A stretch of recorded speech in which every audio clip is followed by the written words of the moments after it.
I'm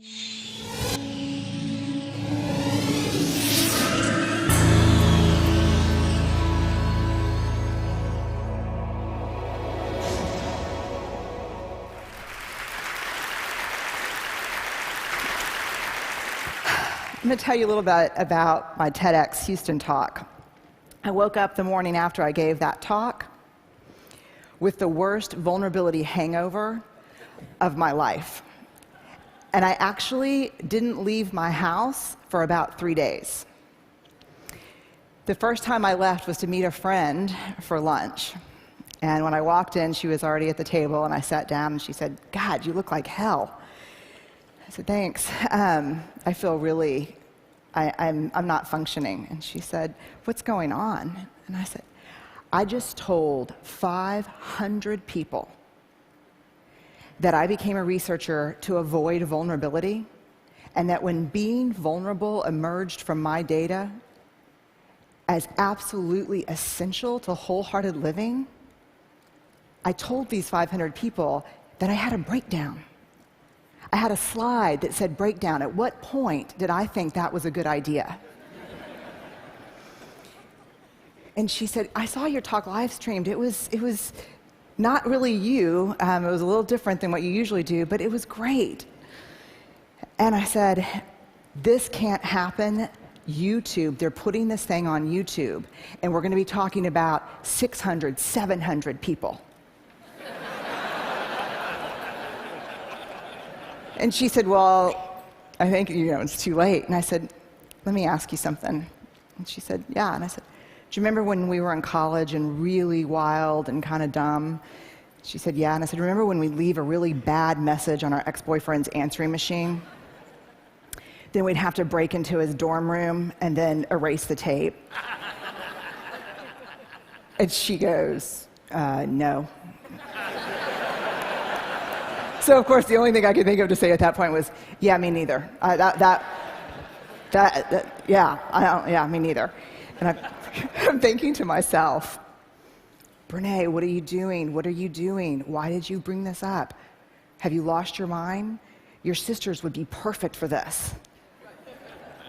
So I looked back up, and she said, "Are you really going to try to break in and steal the video before they put it on YouTube?" And I said, "I'm just thinking about it a little bit." She said, "You're like the worst vulnerability role model ever." And then I looked at her and I said something that at the time felt a little dramatic, but ended up being more prophetic than dramatic. I said, "If 500 turns into 1,000 or 2,000, my life is over." I had no contingency plan for 4 million. And my life did end when that happened. And maybe the hardest part about my life ending is that I learned something hard about myself, and that was that as much as I would be frustrated about not being able to get my work out to the world, there was a part of me that was working very hard to engineer staying small, staying right under the radar. But I want to talk about what I've learned. There's 2 things that I've learned in the last year. The first is vulnerability is not weakness. And that myth is profoundly dangerous. Let me ask you honestly, and I'll give you this warning. I'm trained as a therapist, so I can outweigh you uncomfortably. So if you could just raise your hand, that would be awesome. How many of you, honestly, when you're thinking about doing something vulnerable or saying something vulnerable, think, God, vulnerability is weakness, this is weakness? How many of you think of vulnerability and weakness synonymously? The majority of people. Now let me ask you this question. This past week at TED, how many of you, when you saw vulnerability up here, thought it was pure courage? Vulnerability is not weakness. I define vulnerability as emotional risk, exposure, uncertainty. It fuels our daily lives. and I've come to the belief, this is my 12th year doing this research, that vulnerability is our most accurate measurement of courage. To be vulnerable, to let ourselves be seen, to be honest. One of the weird things that's happened is after the TED explosion, I got a lot of offers to speak all over the country. Everyone from schools and parent meetings to Fortune 500 companies. And so many of the calls went like this: hey, Dr. Brown, we loved your TED Talk. We'd like you to come in and speak. We'd appreciate it if you wouldn't mention vulnerability or shame. So, what would you like for me to talk about? There's 3 big answers. This is mostly, to be honest with you, from the business sector: innovation, creativity, and change. So let me go on the record and say, vulnerability is the birthplace of innovation, creativity, and change.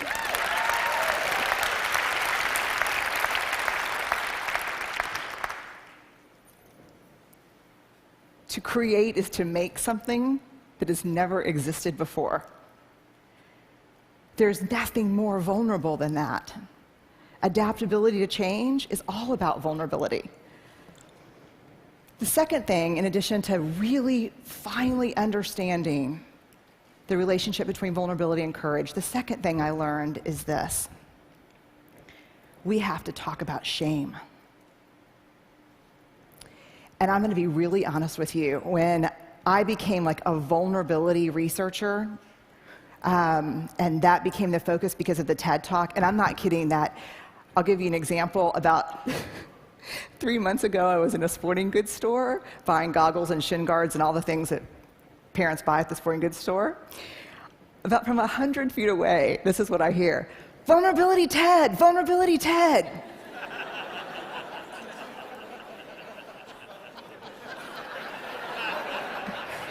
Yeah, I'm a 5th-generation Texan. Our family motto is lock and load. I am not a natural vulnerability researcher. So I'm like, just keep walking, she's on my 6. And then I hear, vulnerability TED. I turn around and I go, hi. She's right here. And she said, you're the shame researcher who had the breakdown. At this point, parents are like pulling their children close to like, look away. And I'm so worn out at this point in my life. I look at her and I actually say, it was a frickin' spiritual awakening. And she looks back and does this.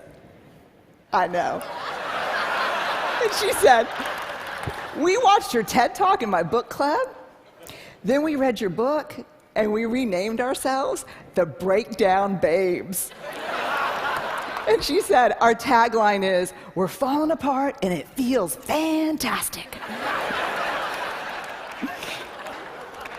You can only imagine what it's like for me in a faculty meeting.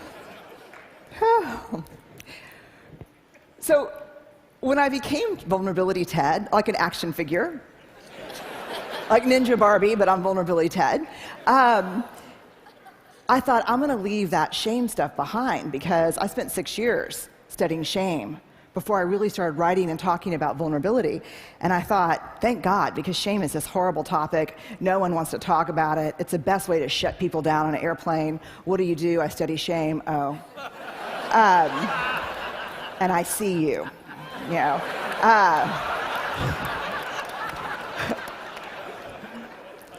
But in surviving this last year, I was reminded of a cardinal rule, not a research rule, but a moral imperative from my upbringing. You gotta dance with the one who brung you.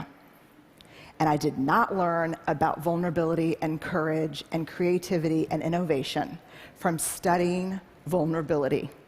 I learned about these things from studying shame. And so I want to walk you in to shame. Jungian analysts call shame the swampland of the soul. And we're going to walk in, and the purpose is not to walk in and, construct a home and live there. It is to put on some galoshes and walk through and find our way around. Here's why. We heard the most compelling call ever to have a conversation in this country, and I think globally, around race, right? Yes, we heard that. Yes? Cannot have that conversation without shame. Because you cannot talk about race without talking about privilege, and when people start talking about privilege, they get paralyzed by shame. We heard a brilliant, simple solution to not killing people in surgery, which is have a checklist. You can't fix that problem without addressing shame, because when they teach those folks how to suture, they also teach them how to stitch their self-worth to being all-powerful. And all-powerful folks don't need checklists. And I had to write down the name of this TED Fellow so I didn't mess it up here. Mishkin Ingawale. I hope I did right by you. I saw the TED Fellows my first day here, and he got up and he explained how he was driven to create some technology to help test for anemia because people were dying unnecessarily. And he said, I saw this need, so you know what I did? I made it. And everybody just burst into applause, and they were like, yes! And he said, and it didn't work. And then I made it 32 more times. And then it worked. You know what the big secret about TED is? I can't wait to tell people this. I guess I'm doing it right now. This is like the failure conference. No, it is. You know why this place is amazing? Because very few people here are afraid to fail. And no one that gets on the stage so far that I've seen has not failed. I have failed miserably, many times. I don't think the world understands that because of shame. There's a great quote that saved me this past year by Theodore Roosevelt. A lot of people refer to it as the man in the arena quote. And it goes like this. It is not the critic who counts. It is not the man who sits and points out how the doer of deeds could have done things better and how he falls and stumbles. The credit goes to the man in the arena, whose face is marred with dust and blood and sweat. But when he's in the arena, at best, he wins, and at worst, he loses. But when he fails, when he loses, he does so daring greatly. And that's what this conference to me is about. That's what life is about daring greatly, about being in the arena. When you walk up to that arena and you put your hand on the door and you think, I'm going in and I'm going to try this, shame is the gremlin who says, you're not good enough. You never finished that MBA. Your wife left you. I know your dad really wasn't in Luxembourg, he was in Sing Sing. I know those things that happened to you growing up. I know you don't think that you're pretty enough or smart enough or talented enough or powerful enough. I know your dad never paid attention even when you made CFO. Shame is that thing. And then if we can quiet it down and walk in and say, I'm going to do this, we look up and the critic that we see pointing and laughing, 99% of the time is who? Us. Shame drives two big tapes, never good enough, and if you can talk it out of that one, who do you think you are? The thing to understand about shame is it's not guilt. Shame is a focus on self, guilt is a focus on behavior. Shame is I am bad, guilt is I did something bad.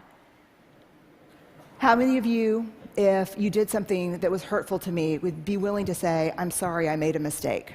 How many of you would be willing to say that? Guilt. I'm sorry, I made a mistake. Shame. I'm sorry, I am a mistake. There is a huge difference between shame and guilt. And here's what you need to know. Shame is highly, highly correlated with addiction, depression, violence, aggression, bullying, suicide, eating disorders. And here's what you even need to know more. Guilt, inversely correlated with those things. The ability to hold something we've done or failed to do up against who we want to be is incredibly adaptive. It's uncomfortable, but it's adaptive. The other thing you need to know about shame is it's absolutely organized by gender. If shame washes over me and washes over Chris, it's going to feel the same. Everyone sitting in here knows the warm wash of shame.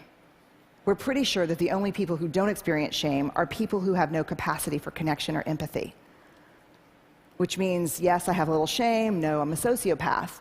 So I would opt for yes, you have a little shame. Shame feels the same for men and women, but it's organized by gender. For women, the best example I can give you is Anjali, the commercial. I can put the wash on the line, pack the lunches, hand out the kisses, and be work at 5 to 9. I can bring home the bacon, fry it up in the pan, and never let you forget you're a man. For women, shame is do it all, do it perfectly, and never let them see you sweat. I don't know how much perfume that commercial sold, but I guarantee you it moved a lot of antidepressants and anti-anxiety meds. Shame for women is this web of unattainable, conflicting, competing expectations about who we're supposed to be. And it's a straitjacket. For men, shame is not a bunch of competing, conflicting expectations. Shame is one. Do not be perceived as what? Weak. I did not interview men for the first 4 years of my study. And it wasn't until a man looked at me one day after a book signing and said, I love what you have to say about shame. I'm curious why you didn't mention men. And I said, I don't study men. And he said, that's convenient. And I said, why? And he said, because you say to reach out, tell our story, be vulnerable. But you see those books you just signed for my wife and my 3 daughters? I said, yeah. They'd rather me die on top of my white horse than watch me fall down. When we reach out and be vulnerable, we get the shit beat out of us. And don't tell me it's from the guys and the coaches and the dads. Because the women in my life are harder on me than anyone else. So I started interviewing men and asking questions. And what I learned is this. You show me a woman who can actually sit with a man in real vulnerability and fear, I'll show you a woman who's done incredible work. You show me a man who can sit with a woman who's just had it. She can't do it all anymore. And his first response is not, I unloaded the dishwasher. But he really listens, because that's all we need. I'll show you a guy who's done a lot of work. Shame is an epidemic in our culture. And to get out from underneath it, to find our way back to each other, we have to understand how it affects us and how it affects the way we're parenting, the way we're working, the way we're looking at each other. Very quickly, some research by Mahalik at Boston College. He asked, what do women need to do to conform to female norms? The top answers in this country: nice, thin, modest, and use all available resources for appearance. When he asked about men, what do men in this country need to do to conform with male norms? The answers were always show emotional control, work is first, pursue status, and violence. If we're going to find our way back to each other, we have to understand and know empathy, because empathy is the antidote to shame. If you put shame in a petri dish, it needs 3 things to grow exponentially: secrecy, silence, and judgment. If you put the same amount of shame in a petri dish and douse it with empathy, it can't survive. The 2 most powerful words when we're in struggle: me too. And so I'll leave you with this thought. If we're going to find our way back to each other, vulnerability is going to be that path. And I know it's seductive to stand outside the arena, because I think I did it my whole life, and think to myself, I'm going to go in there and kick some ass when I'm bulletproof and when I'm perfect. And that is seductive. But the truth is, that never happens. And even if you got as perfect as you could and as bulletproof as you could possibly muster, when you got in there, that's not what we want to see. We want you to go in. We want to be with you and across from you. And we just want for ourselves and for the people we care about and the people we work with to dare greatly. So thank y'all very much. I really appreciate it.